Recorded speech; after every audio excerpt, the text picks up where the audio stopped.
기사분들하고 상생하는 방안이 됐으면 참 좋겠다 이런 바람을 가져봅니다. 반편수 여기까지 듣겠습니다. 지금까지 이영경 위키트리 방송위원이었습니다. 고맙습니다. 감사합니다.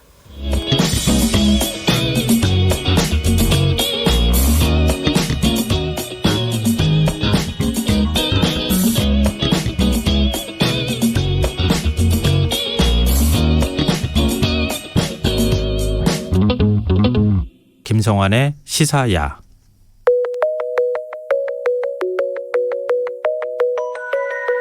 문경수의 우주로 가는 밤.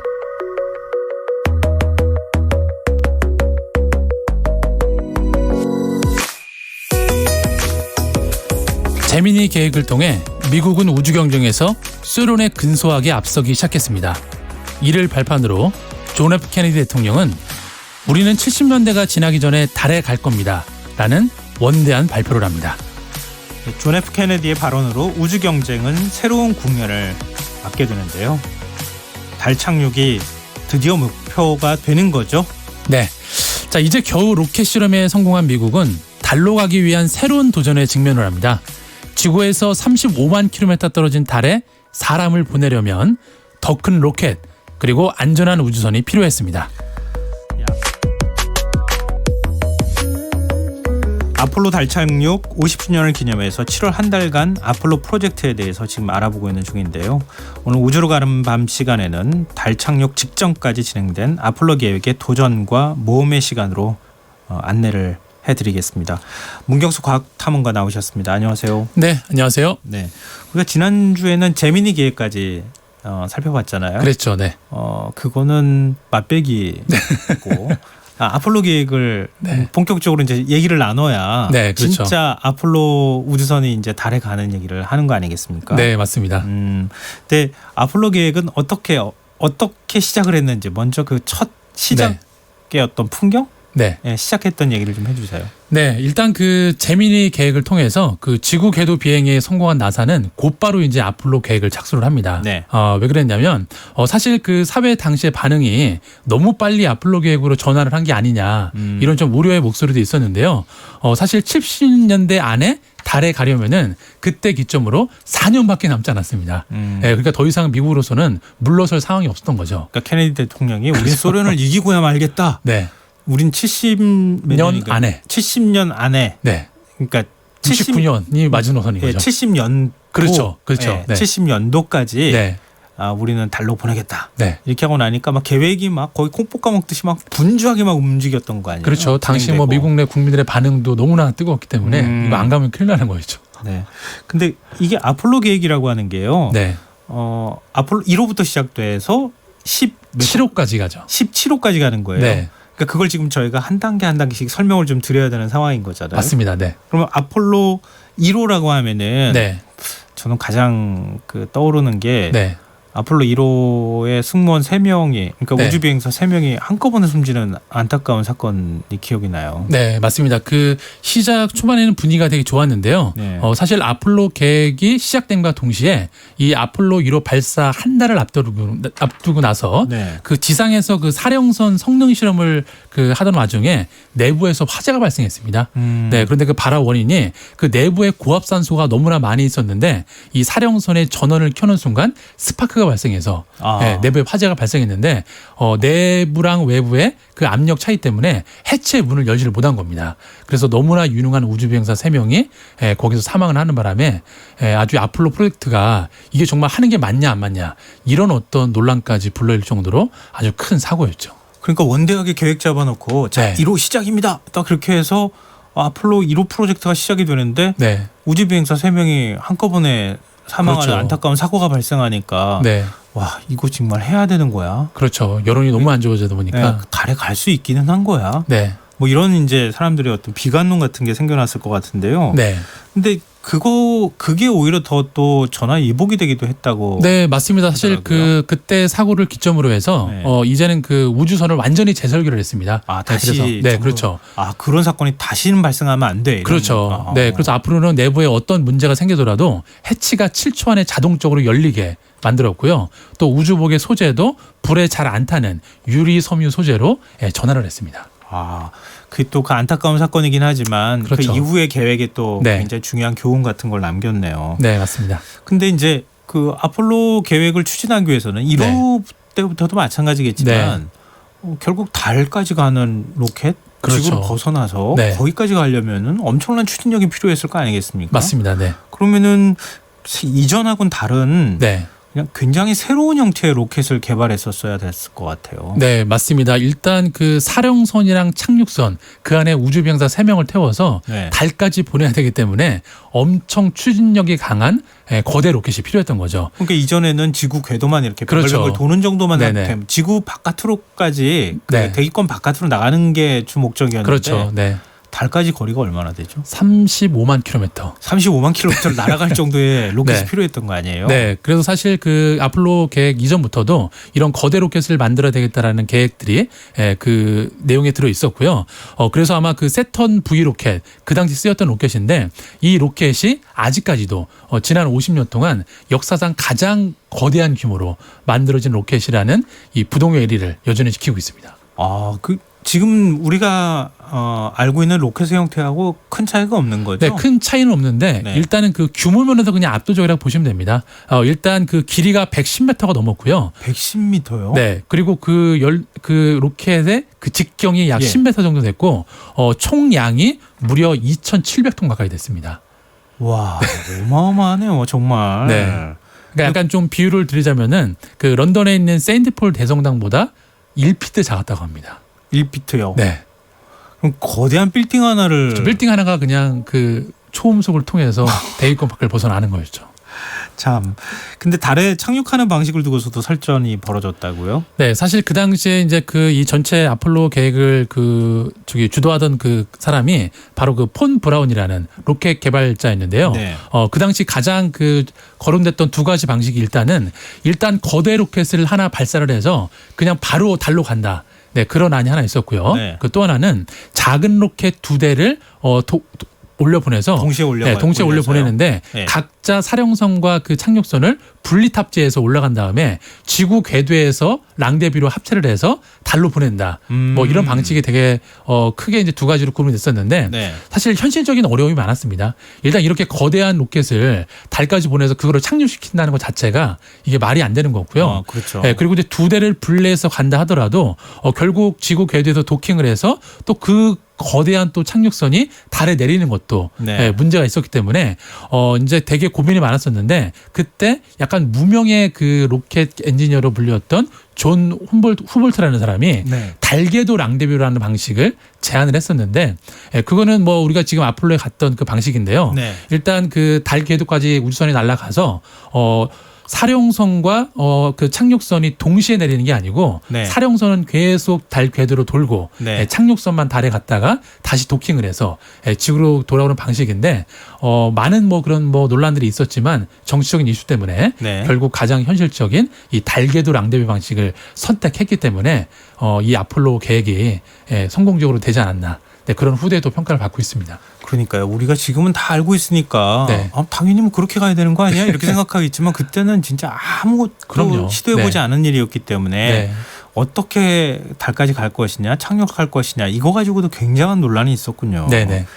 근데 본격적인 유인 비행을 하는 그런 네. 미션을 갖고 시작한 것은 아폴로 1호가 아니고 그 이후에 있는 아폴로 계획에서 시도가 됐던 거죠. 그렇습니다. 그게 네. 7호인가요? 네, 7호입니다. 사실 이 아폴로 1호 때 이렇게 사고가 난 다음에 2호, 3호는 제외됐습니다. 네. 추진을 하지 않고 그 다음에 4호, 5호, 6호는 사람을 태우지 않고 로켓만 발사하는 그런 실험을 하다가 드디어 이제 7호 때 3명의 우주 비행사들이 이 사령선에 탑승을 해서 지구 궤도를 돌고 11일 만에 지구로 귀환하는 데 성공을 했습니다. 네. 네, 근데 그때 좀 여러 가지 이슈가 있었는데요.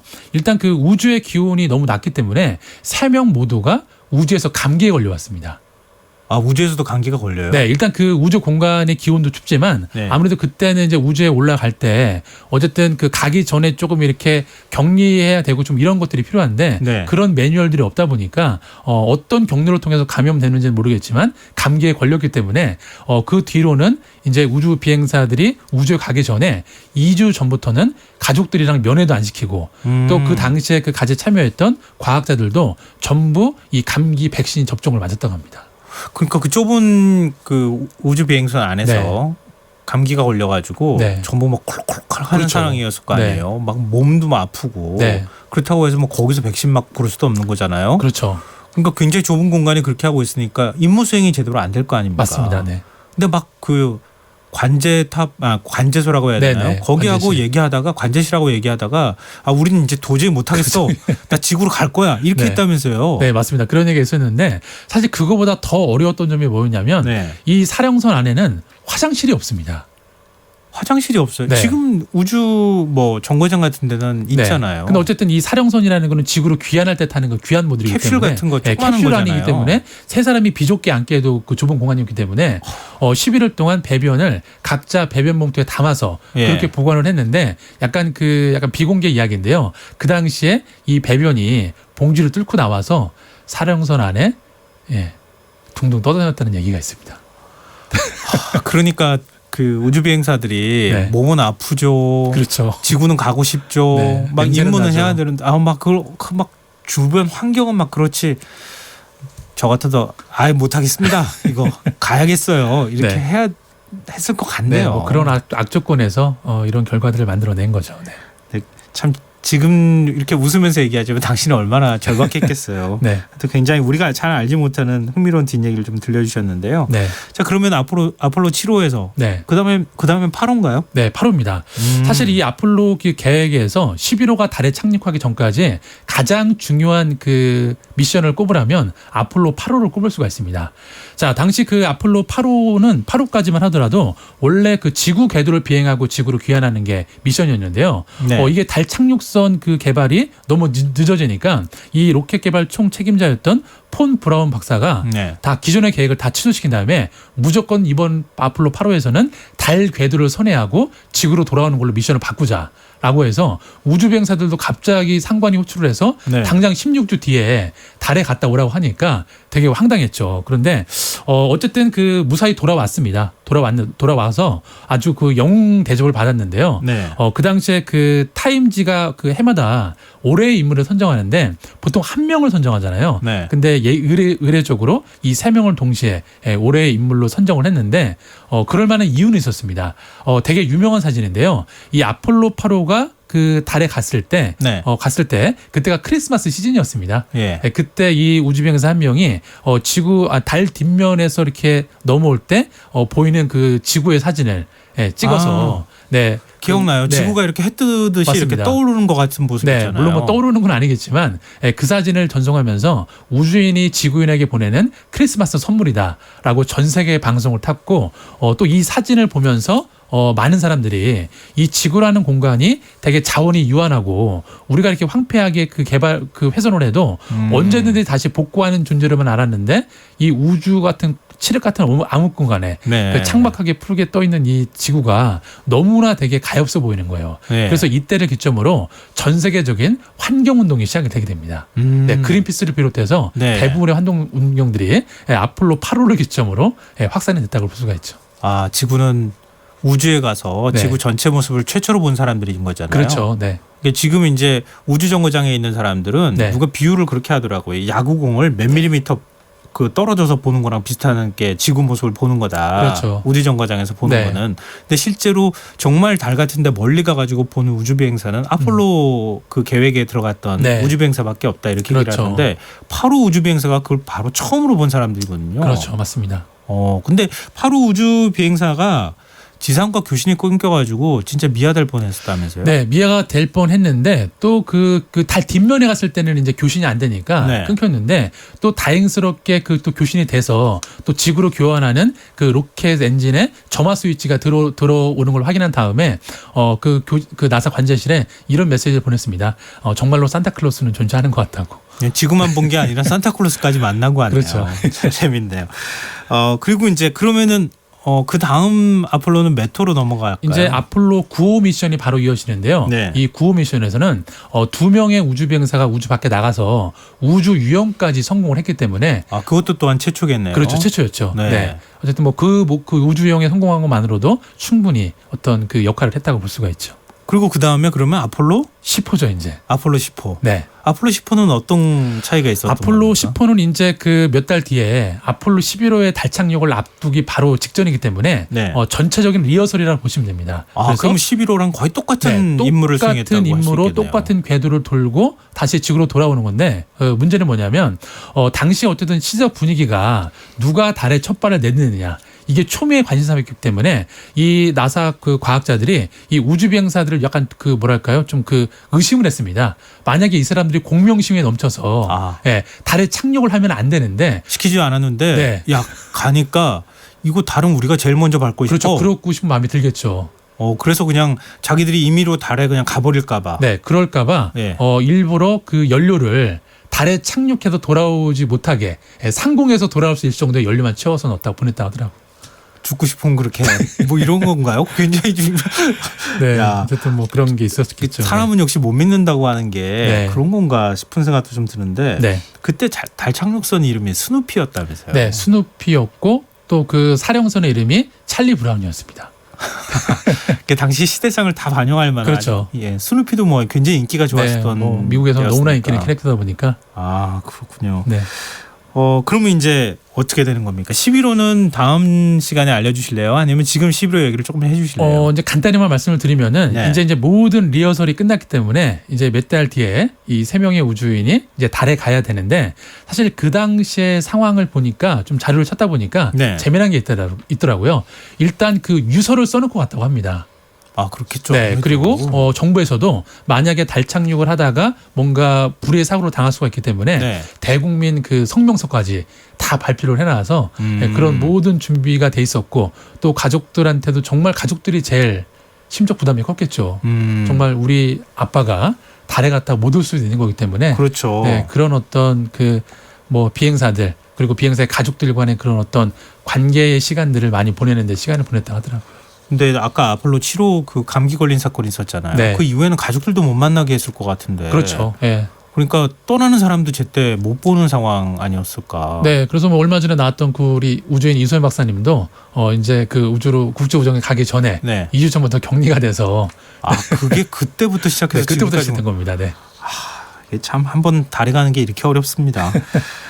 오늘은 이제 11호 전까지 네. 여기까지만 딱 하는 걸로 하고요. 네. 그럼 오늘 얘기를 좀 정리할 수 있고 네. 하는 곡은 어떤 걸로 준비해 주셨습니까? 네, 오늘은 그 김현철 씨의 달의 몰락이라는 노래를 골라봤는데요. 근데 왜 몰락이에요? 네, 달에 근데 가는데. 그 되게 이제 그 제가 가사를 보니까 네. 되게 오늘 상황이랑 맞는 것 같은데요. 그녀를 처음 봤을 때도 그녀는 달이 이쁘다고 했고, 그녀랑 헤어지던 날도 그녀는 달이 이쁘다고 했다. 그러니까 사실 이 우주 비행사들이 달은 늘 아름다운 존재인데 이런 여러 가지 우여곡절들이 있다 보니까 이 사람들은 속으로는 달이 꼭 이뻐 보이지만은 않았을 겁니다. 네, 한번 노래를 들어가면서 우리가 네. 어떤 의미를 담으셨는지 좀 다시 한번 생각을 해보겠습니다. 달 착륙 50년 그 시간 여행 다음 주도 좀 기대가 됩니다. 네, 지구는 인류의 요람이지만 인류가 언제까지나 이 요람 안에 머물 수는 없을 겁니다. 지금까지 우주로 가는 밤 문경수 과학탐험가와 함께했습니다. 고맙습니다. 네, 감사합니다. 오늘 모바일 상품권 당첨자는 홈페이지 공지사항에서 확인하실 수 있도록 올려두겠습니다. 김현철의 달의 몰락 들으시고요. 전 내일 다시 찾아뵙겠습니다. 지금까지 시사평론가 김성환이었습니다. 고맙습니다.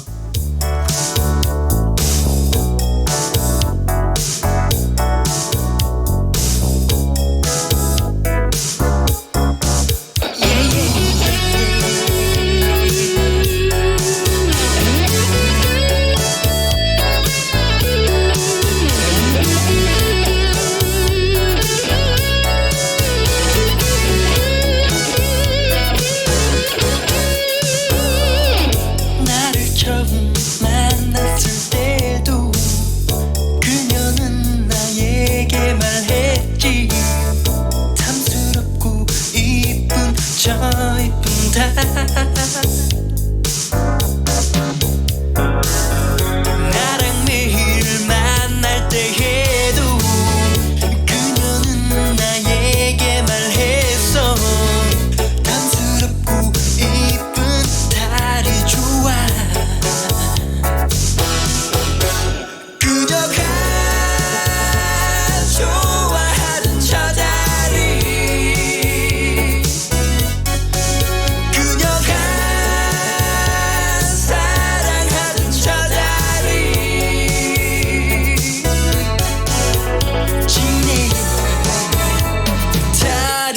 올라가고 있네